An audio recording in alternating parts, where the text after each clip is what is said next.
The question here is to use Newton's method. This is now the Newton-Rhapson method, this numerical approximation method, to find a stationary point. Now, usually we use the Newton method to work out the root, but now they want us to work out a stationary point. Now, again, just to summarize, what is a stationary point? Well, that's basically just the turning point of any function there.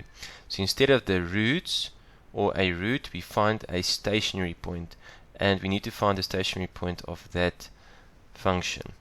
Now they say in this question we can use -2 as a first approximation and give the answer to 5 digits. Okay, now when working with Newton's method to determine a stationary point, we need to use this formula. It looks similar to the usual Newton method formula. The only difference is, instead of the fx at the top of this fraction, we use the derivative at the top and the second derivative at the bottom. That's the only difference. That's the only difference. Now in this question, the fx is 3x to the power of 3 plus 10x to the power of 2 minus 11.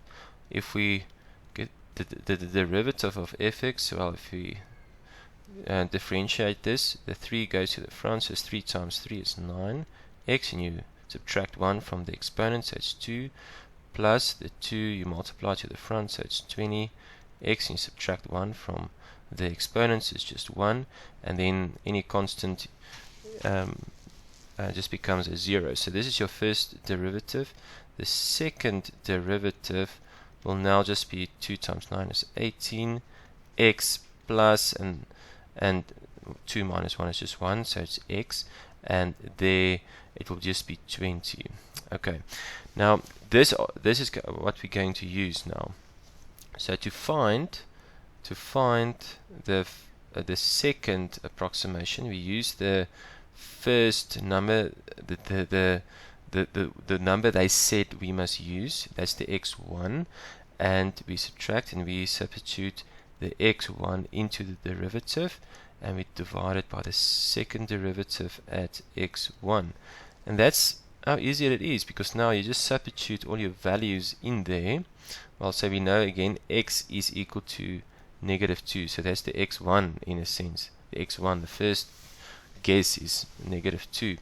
Now if you substitute that in there, well, we will get the x2 as well, if you substitute in there into all your equations, you will see you'll get -2.25. okay, and if you use now x2 to calculate x3, you will get -2.222560. okay, then you can continue. I mean, we must continue because we must get the first 5 digits must be the same. So yeah, it's only the first ones that are the same.